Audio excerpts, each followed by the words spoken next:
Star Wars games are going to change forever after this game comes out, and there's really no going back. This is going to be the turning point for the entire Star Wars game scene, and it's going to be the best change that we've had ever, really. I'm sure many of you have been wanting a true open world Star Wars game for a very long time, and this is finally going to be that game that gives us what we've all been really, really wanting. Now, not only that, but after this game comes out, the EA exclusivity will truly be over, and any studio will be able to have access to the Star Wars IP, which is honestly a really, really good thing. Not only is this going to be the turning point of open world Star Wars games being possible, as well as hopefully normalizing space to ground or ground to space combat, because I know many of us have been begging for more ground to space stuff, and this is finally going to be the first game that I think has true ground to space combat since the original Battlefront 2. I mean, technically, there's been other games that have had aspects of it, like LEGO Star Wars: The Skywalker Saga, although that wasn't really true ground to space. That was more just like a cutscene that you could control your ship around. It's a little bit different, but this is going to be like true blue ground to space, which is absolutely insane and something we definitely need a lot more of in the Star Wars gaming scene. But also more quality Star Wars games. Now that there's actually going to be competition in the market for Star Wars games, not just EA making whatever the hell they feel like, studios are going to have to really work hard to make quality Star Wars games to compete in the market against each other. Obviously, if you know anything about economics or anything, having a competitive economy is usually a good thing, and I'm pretty sure that is going to apply here as well. Now, I'm obviously talking about how good this is going to be for the economy of Star Wars games, but also I want to talk about what this means for live service. This game could potentially have live service, and I haven't heard anything about it being co-op, so that's one unfortunate thing I will say. However, if this game does have some sort of live service component, that could bring us back to the Battlefront 2 days where we have regular content updates, and it really honestly increase our chances of getting more live service games in the future. Because of course, if this game is successful, that is going to raise the bar in the economy of Star Wars games like I was talking about earlier, and create a bit higher of a standard for studios in the future to create real quality games. And I know I keep emphasizing this, but this is going to be huge. If this game is successful and this game doesn't have a botched launch or be super buggy or has a mediocre story or anything like that, if this game actually lands and is a solid game, this is going to do a lot for the Star Wars gaming industry.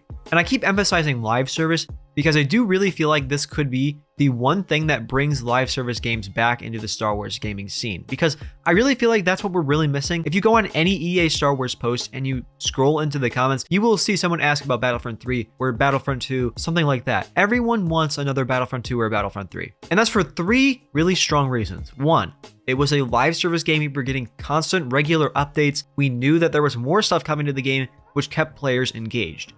Two, it was such a huge and expansive game because it had every single era of Star Wars. There wasn't anything it was missing. It had everything there, so there was nowhere else that you even needed to go to get that content. And three, it was online. You could play with your friends, you could play with other real people, and you had the option to play offline. Online games is a huge thing we're missing, and I don't think we're getting that here. This could be the step in the right direction to get back to games being like Battlefront 2 and introducing new elements like the open world in this game.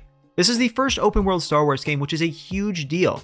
Jedi Survivor kind of had an open world, and there's MMORPG games, but this is the first real, true AAA open world Star Wars game, which is huge. And I hope we get more games like this. And I don't know if that's going to happen anytime soon. I know many people, including myself, have been begging companies like EA to continue making their live service games just because of how great Battlefront 2 ended up being in the last days of its live service. And honestly, this game, if it does live service, has potential to be a faithful follow-up in terms of live service content. More character customization options would be amazing. More weapons, more vehicles, more ship customization, or potentially story DLC. That would be incredible. I could totally see them doing more story DLC. Now, obviously, I don't think any live service component has been confirmed for this game, but I just want to throw this out there that if this does have live service, this could be the most important Star Wars game in a long time. Now, I know I've been doing a lot of comparisons to Battlefront 2, and that can be kind of frustrating, I do understand. However, I do want to throw out there that this really, again, is not confirmed. So, if this game does not have live service, and this does not have an online multiplayer, this game will still be great. This will still be a huge milestone in Star Wars gaming. I just keep bringing up online multiplayer, and I keep bringing up live service because it is such a crucial component to the longevity of Star Wars games, and I do want this game to last, because this does look like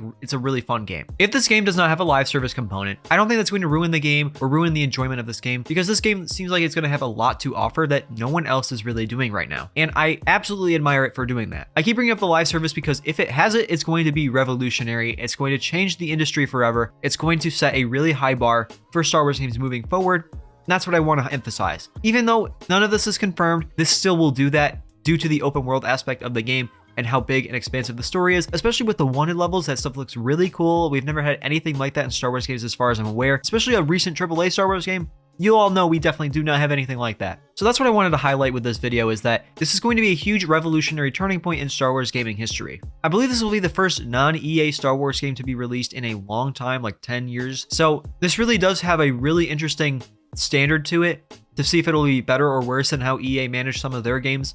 I mean, obviously with EA, it was very hit and miss. We had good games like Battlefront, like Fallen Order and Survivor. We also had some misses like Squadrons, in my opinion. But in their 10 years, they only made about a handful of games. So now we're going to be letting the floodgates open and just see what other studios can do with this IP. And I'm so excited. I just want this to succeed. And I want to see what other studios can really do to bring some of the audience back into this industry. The gameplay looks great in my opinion. I'm absolutely hyped for this all the way through the roof, man. It's going to be great. And I will continue to be covering this game extensively on the channel. If you like this and you would like to see more, make sure you drop a like and subscribe to stay up to date with Star Wars Outlaws, the KOTOR remake, and more Star Wars games in the future, because I will be extensively covering all of these games on the channel. And I will see you in the next video. Thank you so much for watching.